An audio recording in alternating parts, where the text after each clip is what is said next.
Et on se retrouve pour la rubrique C'est mon histoire. Aujourd'hui, je reçois le pasteur Daniel Chéry, pasteur de l'église Le Refuge à Montréal. Bonjour, pasteur Daniel. Bonjour, bonjour. Vous allez bien? Ça va bien, merci. Super, merci d'être là. Vous nous avez Merci de me raconté recevoir. votre rencontre avec le Seigneur il y a maintenant 1 an et demi à peu Oui, près, dans la oui, rubrique C'est mon histoire déjà. oui, Et aujourd'hui, vous venez nous raconter une toute autre histoire. En fait, vous allez nous partager cette période de deuil que vous avez traversée et surtout comment vous avez continué à tenir la barre du ministère, à tenir l'Église malgré la douleur, malgré tout ce qui va avec. oui, Et pour commencer, est-ce que vous pouvez nous expliquer rapidement ce qui s'est passé il y a maintenant 3 ans? oui.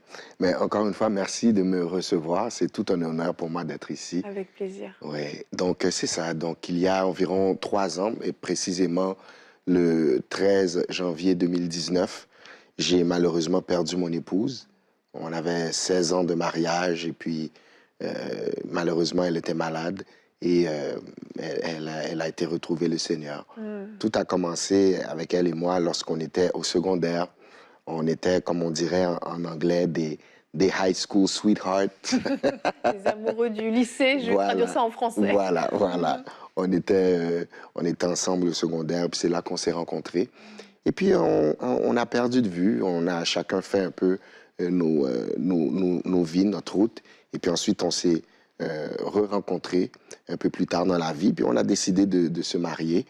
Et bien sûr, on avait accepté le Seigneur Jésus-Christ, on évoluait dans l'Église, et puis jamais on n'aurait pensé qu'on avait un appel de fonder une Église.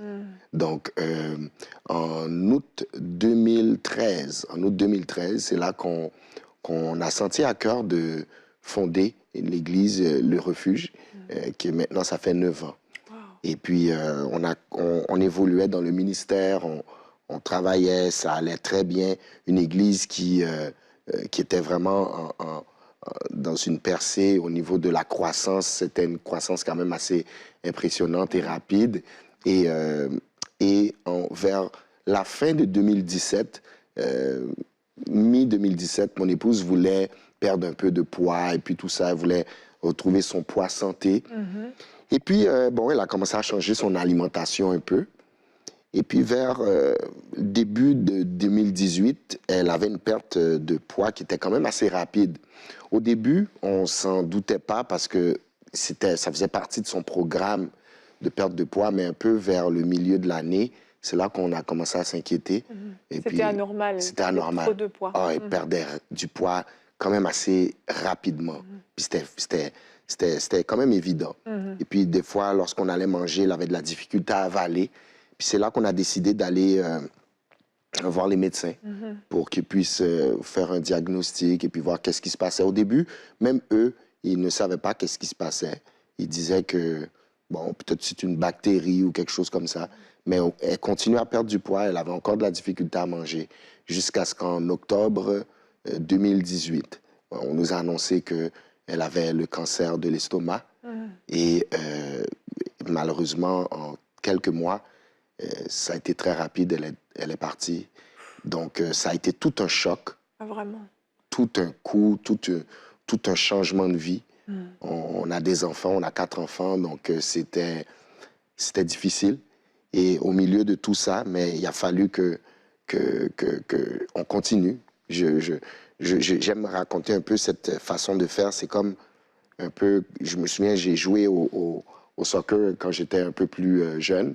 Donc, j'aimais beaucoup le sport. Et à un moment donné, je jouais avec un coéquipier qui était beaucoup plus vieux que nous. Et à un moment donné, il a arrêté de jouer parce qu'il prenait sa retraite. Et puis, mais le jeu continuait. Oui. Le match continuait, les entraînements continuaient, la responsabilité continuait. Donc, je fais un peu ce parallèle pour dire un peu que c'était un peu ma situation. C'est ça. Puisque, Il a fallu continuer malgré la douleur, malgré l'épreuve. voilà. Et comment vous vous y êtes pris justement pour tenir bon? Donc ce ministère, on comprend, vous l'avez bâti à 2. Et ensuite, comment on continue d'avancer, de tenir cette église, de gérer les enfants, de gérer sa propre peine? Il y a beaucoup, c'est pas non plus, c'est pas une petite charge, une église. Pas du tout. Écoutez, ça revient à être bien entouré. j'ai une famille extraordinaire. Ma famille a été présente pour moi, ils sont encore présents pour moi. J'ai des parents, j'ai la bénédiction d'avoir encore mes 2 parents avec moi. Donc, ils m'ont été d'une aide extraordinaire pour moi, pour mes enfants, donc premièrement pour ma famille. Et l'Église, on a une Église également qui est formidable, où mon épouse, elle avait eu le temps de former beaucoup de gens. Elle était très, très forte dans l'organisation. D'ailleurs, c'était ça, sa force, la coordination, l'organisation, le leadership. Donc, elle a eu le temps de quand même mettre des fondements assez solides. Même moralement, c'était pas évident. Ah oui. Donc, la structure était là, mais moralement, psychologiquement, c'était pas évident. Pour le peuple, c'était difficile parce qu'imaginez-vous, ils avaient perdu la femme du pasteur, oui, leur leader, leur pasteur, mais en même temps, il fallait qu'ils accompagnent le pasteur qui est là. Exact. Donc, je vous dirais que c'était une combinaison de eux qui me faisaient le ministère et moi également, par moments, je devais leur faire le ministère quand je voyais qu'ils étaient faibles. C'était difficile pour moi parce que dans mon deuil, je veux dire, on n'est pas du tout en état de faire des choses, mais par moments, je voyais qu'ils étaient un peu découragés, donc il fallait que j'intervienne. J'ai également eu l'aide de quelques collègues pasteurs dans la ville de Montréal qui m'ont aidé les 6 premiers mois. Et je n'ai pas vraiment prêché. Au contraire, je venais juste à l'église pour recevoir et puis tu sais, recevoir pour moi parce que oui, j'étais blessé et puis j'avais besoin de ministère. Donc, pendant tout ce temps-là, on a continué à aller à l'église et on a reçu l'aide. J'ai également été chercher l'aide à l'extérieur. J'ai eu l'aide de psychologues qui m'ont aidé pour comment faire face à ce genre de changement brusque et drastique dans la vie. Surtout qu'on ne s'y attendait pas. Mais oui. On s'y attendait vraiment pas. C'est ça. Et est-ce qu'à un moment donné, vous avez eu envie de tout arrêter, de dire oh, c'est trop l'église pour moi, je la donne à quelqu'un d'autre et j'arrête tout. On l'a bâtie à 2, elle n'est plus là, donc j'arrête. C'était vraiment ça qui était dans mes pensées au début. Je pensais vraiment que j'allais... Je ne voyais pas comment j'allais continuer. Donc au début, ce n'était pas un arrêt pour pouvoir me ressourcer pour continuer. C'était pas ça. C'était des questionnements pour me demander, mais est-ce que je suis au bon endroit? Est-ce que je vais pouvoir continuer? Je me disais, mais à qui je vais donner, comment je vais faire cette passation de pouvoir? Je veux dire, j'étais confus, je voulais abandonner. Je pensais que j'étais plus la bonne personne. C'est comme si c'est une partie de nous qui meurt lorsqu'on perd notre conjoint. Donc pour moi, c'était juste une question de temps avant que moi, je m'en aille. Donc, c'était pas je veux préciser que ce n'était pas des pensées suicidaires, mais c'était plutôt l'impression que je ne serais plus là, puisque on n'avait aucun contrôle sur sa maladie. Donc, oui, j'ai vraiment pensé à abandonner. Et qu'est-ce qui a fait que vous ne l'avez pas fait? Vous avez continué, là, 3 ans plus tard, vous êtes encore là, vous avez traversé en plus le Covid, qui a été quand même extrêmement difficile pour les églises locales. Qu'est-ce qui a fait que vous avez tenu bon?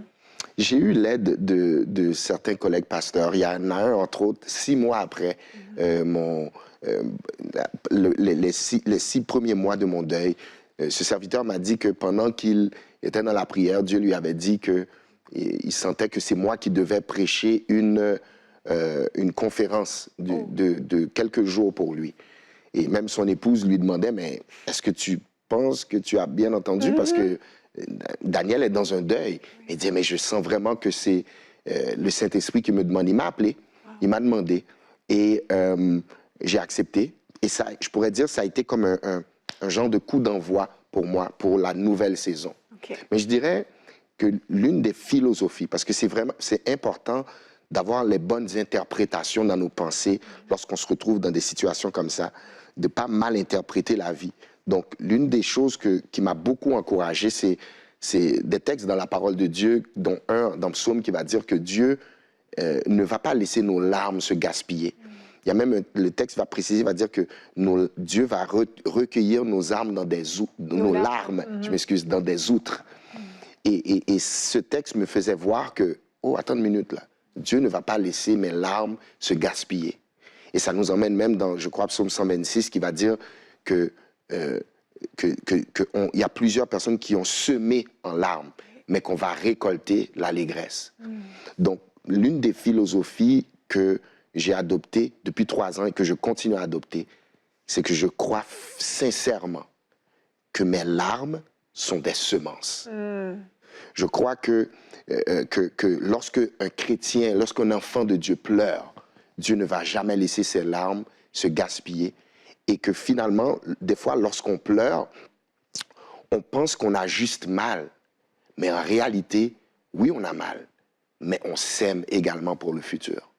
Donc, j'ai cette ferme conviction que toutes ces larmes que j'ai vidées et que je continue même à verser, je crois qu'il va y avoir une récolte. Maintenant, à quel niveau la récolte, je ne sais pas.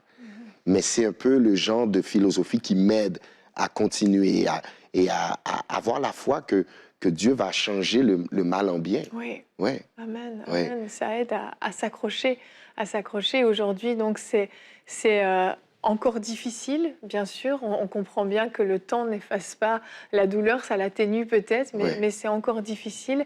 Et aujourd'hui, vous avez réussi à reprendre pleinement toute la charge de l'Église? Pleinement. On a recommencé. Mais il faut dire aussi que ce qui s'est passé avec nous, c'est un peu spécial parce que 2019, je suis dans un deuil. Oui. En 2020, on rentre dans une crise mondiale. Oui. Donc là, tout à l'heure, vous parliez de penser, d'abandonner. Bon, là, ça, c'était le deuxième coup où ce que là, je me demandais, j'ai dit, bon, là... Ça suffit. Ça suffit. Je pense que c'est terminé. Mais il y a une chose que je me souviens, c'est que ma femme, c'était une femme qui était très fonceuse. C'est une femme qui était déterminée. Elle n'avait pas peur des obstacles. Donc, j'ai comme un peu hérité de cet esprit de fonceur et d'utiliser l'adversité comme un tremplin et non pas comme quelque chose où on se laisse aller, puis on laisse. C'est normal d'être triste, c'est normal d'être dans la peine, mais je crois beaucoup que toute chose concourt au bien de ceux qui aiment Dieu. Donc, depuis 3 ans, je crois que cette philosophie, c'est ce qui m'amène à 3 ans. J'aurais jamais pensé que 3 ans plus tard, je serais en mesure de même témoigner de cette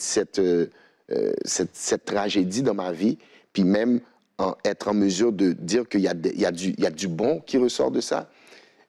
Des fois, on peut entendre une histoire et puis on dit un peu comme Nathanaël a dit, est-ce qu'il y a quelque chose de bon qui peut venir de Nazareth? Est-ce qu'il y a quelque chose de bon qui peut ressortir de ma vie? Est-ce qu'il y a quelque chose de bon qui peut ressortir de ce deuil? Certainement, oui, je le crois. Wow. Merci, Pasteur Daniel. Merci pour ce message d'espoir encourageant. Et puis, merci d'avoir continué le ministère parce que, oui, je crois que vous êtes une vraie bénédiction pour votre Église et je m'accorde à votre foi. Oui, vous allez récolter. Amen. Merci beaucoup. Merci.